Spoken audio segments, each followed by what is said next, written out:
Hey everyone, Scott here to discuss Sin City, A Dame to Kill For, starring Mickey Rourke, Jessica Alba, Josh Brolin, Joseph Gordon-Levitt, Rosario Dawson, Bruce Willis, Eva Green, Powers Booth, Dennis Haysbert, and Ray Liotta, directed by Frank Miller and Robert Rodriguez.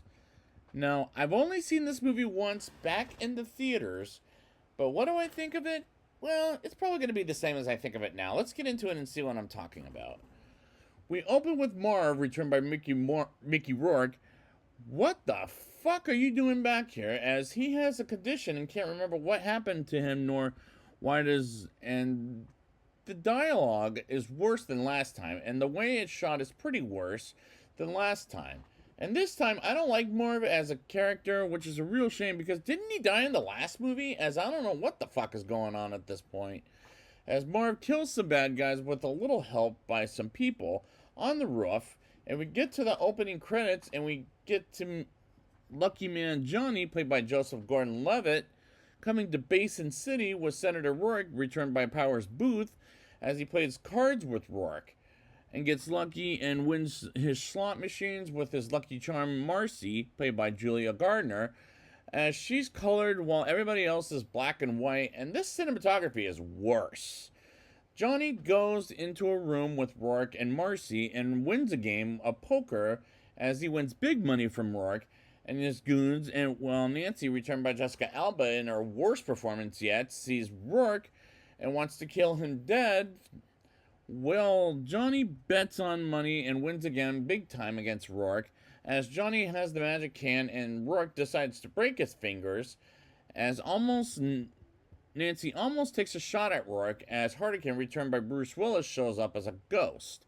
And Nancy ends up not shooting at Rourke because of her vision, as I get why he's back, as she shows up as Nancy's ghost, but when Marv shows up, it didn't make much sense. Meanwhile, Johnny takes Marcy out to the night of her life, and Rourke's men goes after Johnny, and he beats their asses up until Rourke gets him in a car to break his fingers. And last time Powers Booth was a good senator, was good as a senator in the mob, but now he's much worse than ever. And I don't like these characters in this movie. We move on to Dwight McCarthy, played by Josh Brolin, taking over the role for Clive Owen, as he takes pictures of Joey, played by Ray Liotta, may he rest in peace, and a woman named Sally, played by Juno Temple, as they hump each other's asses, and he whines like a bitch about his wife suspecting something while he's hanging out with a hooker in the first place. As Joey almost gets Sally killed until Dwight comes in and beats the shit out of Joey, while Sally shouts for Dwight to kill Joey.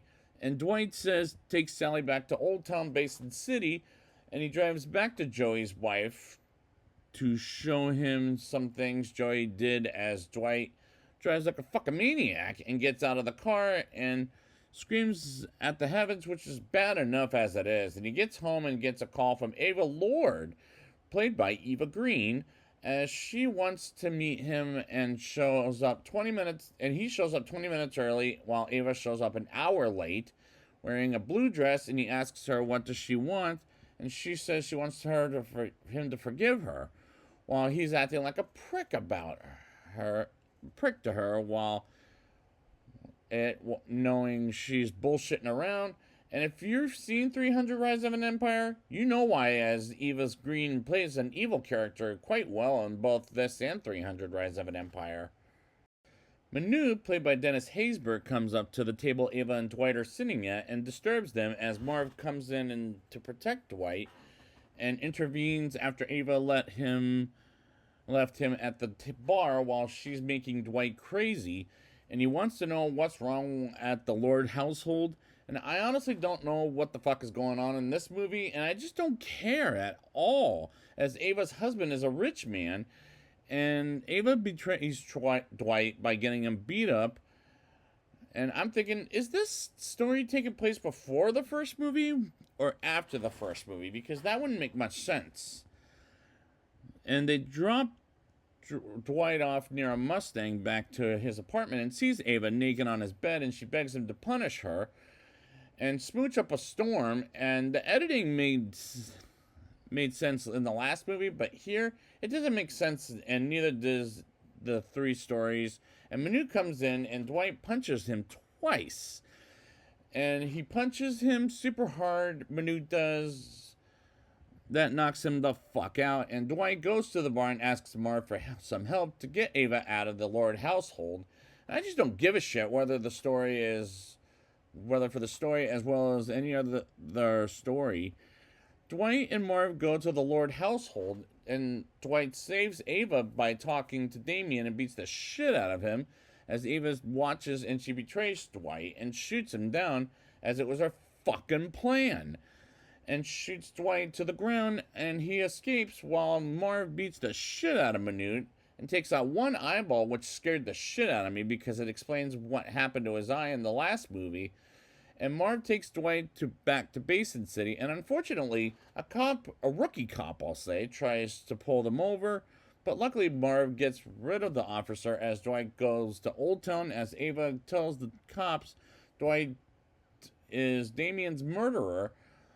Well, I was distracted by Ava's eyes being green, and this movie is, at this point, boring and confusing me to death. While the police car is going after Dwight and Marv look cartoony, and Marv loves the idea of Dwight getting to Old Town as Gail, returned by Rosario Dawson, helps Dwight out of the car, and Ava sits on the bathtub waiting for a lieutenant to call her at home. And I can't believe after 9 years they made a sequel to a movie based on a Frank Miller graphic novel. Like, I'm shocked how bad this movie really is. Dwight wakes up and sees Gail with his eye patched up, and Gail chooses out Dwight as Goldie and Wendy, both played by Jamie King, and come in as does Deadly Little Miho, played this time by Jamie Chung, almost stabbing Dwight because Goldie and Wendy want Dwight out of the building as Gail says he stays, while Ava acts like the femme fatale in this movie as Dwight calls Ava and tells her he's coming for her, and Manute wakes up with a golden eyeball and like he had in the last movie as Dwight points a gun at Manute and explains that to the audience what Ava really is as Marv shoots his partner as he was going to bring him in and suddenly shoots himself dead while Gary overhears Ava her plans for Dwight's death. And at this point, I want this story to be over and done with, as I'm just done with it. Manute takes a hunter along with the woman to the Lord household. Why the fuck is she in this movie is beyond me. I guess she had to start somewhere as she's unmasked, and as it turns out, it's Gail and Dwight with the hookers attacking, and the Lord's household as Dwight gets to Ava, and Gail throws a bomb over the house side, and Dwight shoots Manute as Gail has fun killing the motherfuckers protecting Ava, as does Miho, and Dwight knocking Manute in the water. And Ava grabs the gun and she shoots Manute in the water, and she wants Dwight as Dwight says it's over between them as she kisses him until he shoots her dead. And this story wasn't satisfying. In fact, none of these stories are satisfying. And we go back to Johnny getting stitched up by Kronig, played by Christopher Lloyd.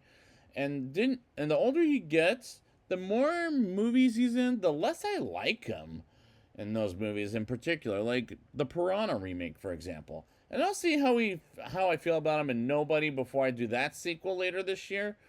Johnny walks around and forgets about Marcy and wonders if they did anything to her, and Rourke ended up killing her off screen as he has an army of some kind, and he jumps out and goes to a diner to get a cup of water, and Bertha, played by Lady Gaga, gives him some money and becomes lucky again so he can kill Rourke, and he plays cards again, as this time he's not so lucky thanks to his goons breaking his fingers, and they continue playing cards, and Johnny gets 4 aces and wins the game against Rourke, and Rourke kills Johnny by shooting him in the head. Then we move on to Nancy visiting Hartigan's grave, and she really wants to kill Rourke, and Rourke is upset with Nancy because her son, whom we met in the last movie, was killed by Hartigan, and she became a good shot after getting Hartigan's pistol, and goes to the gun range every single day as she still sees Hardigan. And Jessica Alba doesn't have the same skill she did in the first movie, and after one of the Spy Kids sequels she was in.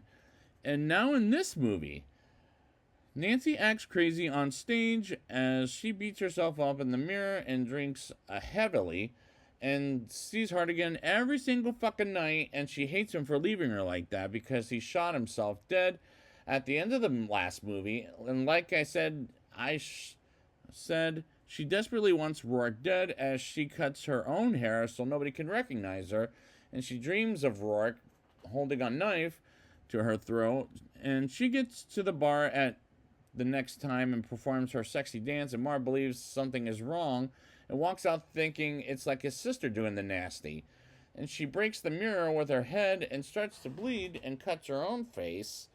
And Nancy decides to leave the dance floor and tells Marv to go after Rourke, and his three goons come by, and Marv kills two of those motherfuckers as Nancy kills the last one and takes a crossbow to kill Rourke. And they ride motorcycles to Rourke's house, and they wait for the right time to kill Rourke himself. And she slowly walks in and kills the guards as Marv breaks his way in and shoots some guards to death, while Nancy uses the crossbow, and she gets inside to go get Rourke.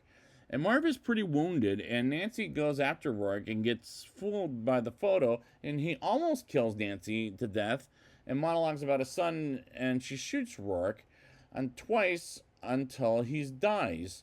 And the climax made me never want to watch this movie again, but by how much? Let's get to the rating and find out. I'll give this movie a 2.4 out of 10. The dialogue was worse than last time, and the way it was shot was pretty worse than last time. And I don't like any of the characters in this movie, nor do I like their stories this time, as I don't know what the fuck is going on in this movie, and the cinematography is worse as some of the characters like Marv died in the last movie. And how did they bring him back? Doesn't make any sense. The movie is boring, confusing, and shouldn't have been made at all. And I can't believe they made a sequel 9 years after the original movie that was based on a Frank Miller's graphic novel, as the editing made sense except for the beginning of the last movie. Here, the editing felt very off, as I don't follow what the fuck is going on in this movie. The stories make no sense, and are they prequels or sequels to the last movie, as I can't make sense of this shit.